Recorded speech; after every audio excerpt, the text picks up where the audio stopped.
During his campaign back in August 2023, while speaking in Harrisburg, Pennsylvania, President Trump made a significant promise to the nation's seniors. He stated quite clearly that older Americans should not pay taxes on Social Security, and they won't. This pledge was a direct appeal, suggesting a future where Social Security benefits would be entirely tax-free, providing substantial financial relief. The expectation was set that this would be a priority, a key policy change aimed at improving the economic standing of retirees across the country. Many seniors listened intently, anticipating a future where their full benefit checks would be theirs to keep, untouched by federal income tax. However, the recent domestic policy bill passed by the House of Representatives on May 22, 2025, paints a different picture regarding that specific promise. This extensive piece of legislation, often referred to as the One Big Beautiful Bill, primarily focuses on other major fiscal objectives. Its cornerstone is the effort to make President Trump's 2017 tax cuts permanent. Those cuts, which affected individuals and corporations, were originally set to expire.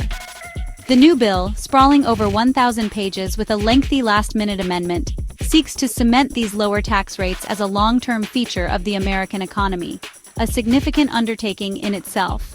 Beyond the permanence of the 2017 tax cuts, the bill incorporates several other notable provisions. It includes measures designed to eliminate federal income taxes on worker tips and on overtime pay, changes that would impact a broad segment of the American workforce. Alongside these tax reductions, the bill proposes deep cuts to federal spending in key areas. Specifically, it targets Medicaid with new work requirements and a ban on coverage for certain services for minors. Furthermore, it includes a substantial $290 billion reduction in funding for the Supplemental Nutrition Assistance Program, commonly known as SNAP or food stamps, over the next decade. The legislative path for this bill has been swift through the initial stages. The House Budget Committee played a crucial role in consolidating various sections into the single, massive legislative package. It then moved through the House Rules Committee before heading to a full vote on the House floor. Speaker Mike Johnson had aimed to secure House passage by Memorial Day, a goal that was met. Following this, the White House expressed its ambition for the Senate to pass the bill by the 4th of July, 2025. This aggressive timeline underscores the political importance placed on the bill, though its journey through the Senate is expected to face more hurdles. The primary reason the elimination of taxes on Social Security benefits did not make it into this particular bill lies within the complex rules of the United States Senate. A specific regulation known as the Byrd Rule acts as a significant barrier. This rule governs the budget reconciliation process, a legislative pathway that allows certain budget-related bills to pass the Senate with only a simple majority vote, thereby bypassing the 60-vote threshold typically needed to overcome a filibuster. Crucially, the Byrd Rule prohibits including provisions that are considered extraneous, and changes to the Social Security program fall under this restriction for reconciliation bills. To understand the context, it's important to look at how Social Security benefits are currently taxed. The taxation of these benefits began in 1984, following bipartisan legislation signed into law by President Reagan. Under this system, benefits become subject to federal income tax if a recipient's combined income surpasses certain thresholds. Combined income is calculated as adjusted gross income, plus any non-taxable interest, plus 1/2 of the Social Security benefits received. The original income thresholds were set at $25,000 for an individual and $32,000 for a married couple filing jointly, and these figures have notably never been adjusted for inflation.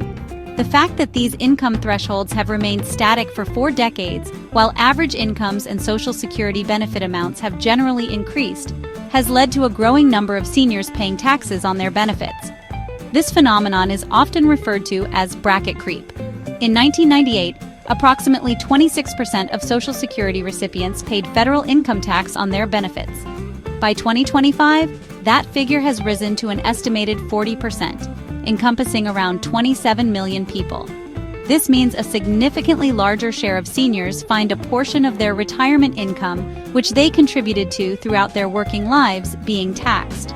The revenue generated from taxing Social Security benefits is quite substantial and plays a vital role in the financing of crucial social programs. As of 2025, these taxes contribute approximately $50 billion annually to federal coffers. This money is not treated as general revenue.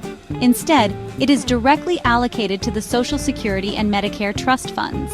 These trust funds are the financial bedrock supporting the payment of retirement, disability, and survivor benefits through Social Security, and hospital insurance benefits through Medicare Part A, making this revenue stream critical for their ongoing solvency.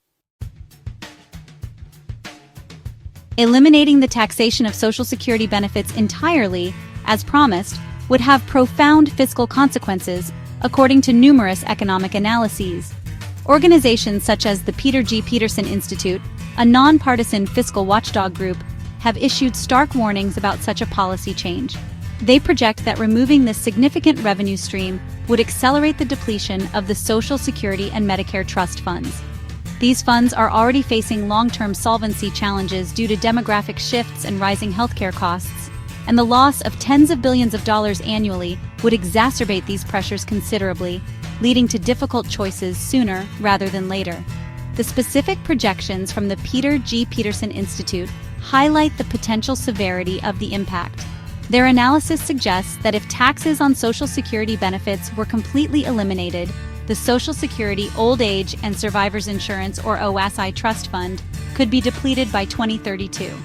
This is 1 year earlier than the currently projected date of 2033. The Medicare Hospital Insurance or HI Trust Fund, which covers hospital expenses for Medicare recipients, could face insolvency even more rapidly, potentially running out of funds by 2030. This is a full 6 years earlier than the current projection of 2036. Such scenarios could trigger automatic, across-the-board cuts to benefits for millions of Americans. Instead of the promised elimination of taxes on benefits, the House-passed bill includes a different, more modest measure aimed at providing some tax relief for seniors. This provision is an enhanced deduction for seniors. If enacted, it would allow individuals aged 65 and older to claim an additional tax deduction of $4,000 on their federal income taxes. This new deduction would be available to seniors regardless of whether they itemize their deductions or take the standard deduction, potentially making it accessible to a wide range of older taxpayers and simplifying its application for many. This enhanced deduction for seniors, however, comes with specific limitations. It is targeted based on income, single filers with earnings of $75,000 or less, and married couples filing jointly with earnings below $150,000 would be eligible for the full $4,000 deduction. For those with incomes above these levels, the deduction would gradually phase out. Perhaps most importantly, this tax relief is designed to be temporary. It would become effective for tax years starting in 2025, but is currently slated to expire after the 2028 tax year. It's estimated that this temporary measure could benefit up to 56 million Americans who are age 65 or older.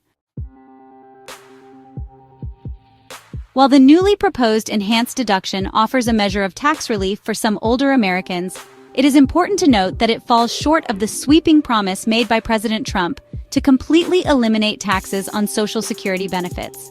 That pledge envisioned a fundamental change where no senior would pay federal income tax on their benefits. The current bill, with its temporary and targeted deduction, does not achieve that broader goal. Consequently, for many seniors, the fundamental system of benefit taxation remains in place, a situation that some, like Maria Fries of the National Committee to Preserve Social Security and Medicare, have characterized as a bait and switch. The legislative journey for this comprehensive bill is far from over. Having successfully passed the House of Representatives, it now advances to the Senate, where it faces a more uncertain path. The Senate operates under different rules and political dynamics. Already, reports indicate that some Republican senators have voiced concerns or outright opposition to various components of the over 1,000-page bill. This suggests that the legislation could undergo significant debate, amendment, and negotiation in the upper chamber. The final form of the bill, if it passes the Senate at all, could differ from the version approved by the House. Observing the contents and focus of the bill, it becomes evident what the primary legislative priorities were for its drafters. The central aims appear to be the permanent extension of the 2017 tax cuts, a major fiscal policy with long-term implications, and the implementation of substantial spending reductions in large entitlement programs such as Medicaid and SNAP. These ambitious goals likely consumed much of the political capital and legislative bandwidth, potentially overshadowing other proposals like the complete elimination of Social Security benefit taxes, which also faces procedural hurdles like the Byrd Rule in the context of this specific bill.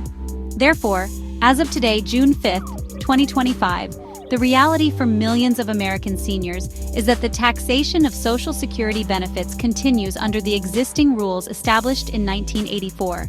The promise of ending these taxes entirely has not materialized in the current legislative package that has emerged from the House. While the bill may yet evolve as it navigates the Senate, the no taxes on Social Security provision is conspicuously absent.